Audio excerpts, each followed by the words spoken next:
వేడి వేడిగా ఉంది. సూపర్ అంటే సూపర్, చాలా బాగా వచ్చింది. ఇదే స్టైల్లో చేసేసుకోండి, సూపర్గా ఉంటుంది.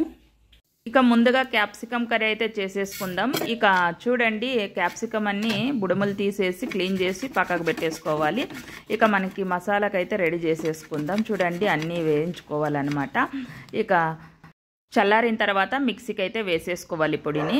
ఇక ఒక పాత్ర పెట్టేసుకొని ఆయిల్ వేసుకొని ఆనియన్స్ వేసేసుకొని అలాగే కాస్త కలర్ వచ్చిన తర్వాత టమాటా ముక్కలు, పసుపు వేసేసుకొని ఒకసారి బాగా కలిపేసుకోండి. చూడండి, చల్లారిపోయాయి కదా. ఇక మిక్సీకి వేసేసుకొని పొడి అయిన తర్వాత వెల్లుల్లి కూడా వేసేసుకొని మిక్సీకి వేసేసుకోండి. ఇక ఓ ప్లేట్లో పొడి వేసేసుకొని ఇక పసుపు అలాగే సాల్ట్, టేస్ట్కి తగినంత, స్పైసీగా తగినంత కారము వేసేసుకొని ఇక కాస్త అలా ఆయిల్ వేసేసుకొని ఒకసారి బాగా కలిపేసుకోండి. అయితే మనం ముందుగానే బుడమలు తీసి ఇత్తనాలన్నీ తీసేసి శుభ్రం చేసేసుకున్నాం కదా క్యాప్సికమ్ అయితే. ఇక అన్నీ ఇలా పొడి వేసి నింపేసుకోవాలన్నమాట అన్నౌట్లో. ఇక నింపేసుకున్న తర్వాత మనమైతే ముందుగానే పాత్ర పెట్టేసి ఇక తిరువాతకైతే వేసేసాం కదా. ఇక మనం ఇవన్నీ క్యాప్సికమ్ అన్నీ వేసేసుకోవాలన్నమాట. నింపినవన్నీ వేసేసి మసాలా నీళ్ళు కూడా వేసేసుకొని తగినన్ని నీళ్ళు కూడా వేసేసుకోవాలి. మగ్గిన తర్వాత ఒకసారి బాగా కలిపేసుకోండి. రసం కావాలంటేనే నీళ్ళు వేసుకోండి, లేదంటే అవసరమేం లేదన్నమాట. కొన్ని నీళ్ళు వేసి అలా మగ్గిచ్చేస్తే కర్రీ అయిపోతుంది. నిమిషాల పాటు ఉడికించుకోవాలి.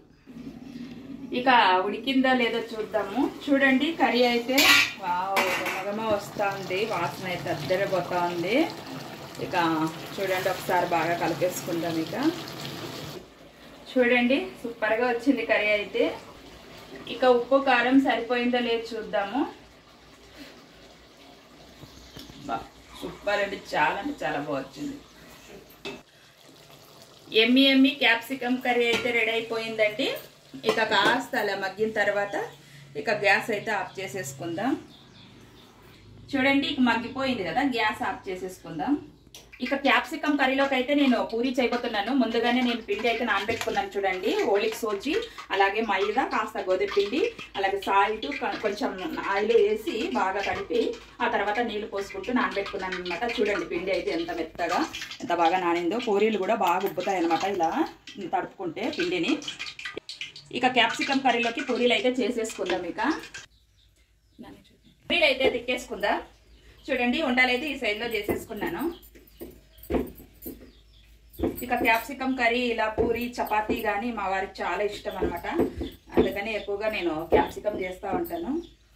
మీలో ఎంతమందికి క్యాప్సికమ్ కర్రీ ఈ చపాతీ కానీ పూరి కానీ ఇష్టము కామెంట్ చేయండి. చూడండి, ఇక పూరీలు అయితే తిక్కేసుకున్నాం కదా. ఇక ఆయిల్ అయితే హీట్ అయిపోయింది. ఇక చూడండి, ఇక పూరీలు అయితే వేసేసుకొని వేయించుకుందాం. చూడండి, పూరీలు అయితే అన్నీ ఎంత బాగా ఉబ్బుతా ఉన్నాయో. పిండి ఇలా కలుపుకుంటే పూరీలు మాత్రం చాలా బాగా వస్తాయి అన్నమాట.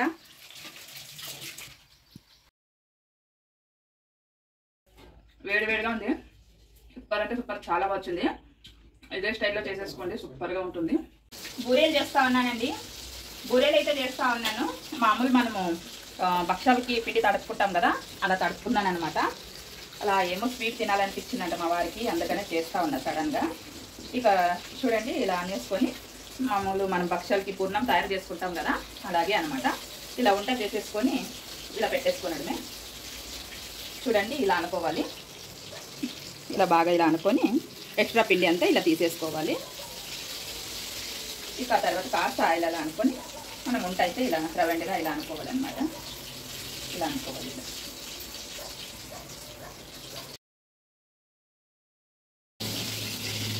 ఇక చూడండి, ముందు వేసుకున్న బాయ్ అయితే అప్పుడే వేసాను అనమాట నేను. ఇక తీసేసుకుంటా ఉన్నాను. ఒక పక్క వేస్తూ ఉంటే ఒక పక్క తినేస్తూ ఉన్నారు. చాలా బాగా వచ్చాయి అన్నారు. చూడండి, ఇక అన్నీ ఇలా తీసేసుకుందా. చూడండి, ఇక వంటలు అయితే ఇలా వేసేసుకోవాలన్నమాట అన్నీ. ఇక వంటలు అయితే అన్నీ అయిపోయాయండి. చూడండి, ఇక వేడి వేడి బూరెలు రెడీ అయిపోయాయి. ఇక వేడి వేడి అన్నం రెడీ అయిపోయింది. ఇక అలాగే చూడండి, క్యాప్సికమ్ కర్రీ అయితే రెడీ అయిపోయింది. ఇక అలాగే రసం అండి, రసం కూడా రెడీ అయిపోయింది. ఇక వేడి వేడి అప్పలాలు అయితే వేయిస్తా ఉన్నాను. ఇక వీడియో అయితే ఇంతేనండి. వీడియో మీకు నచ్చినట్లయితే లైక్ చేయండి, షేర్ చేయండి, సబ్స్క్రైబ్ చేసుకోండి. పక్కన పక్కనే ఉన్న బెల్ బటన్ నొక్కండి. ఎలా ఉందో తప్పకుండా కామెంట్ చేయండి ఫ్రెండ్స్. బాయ్.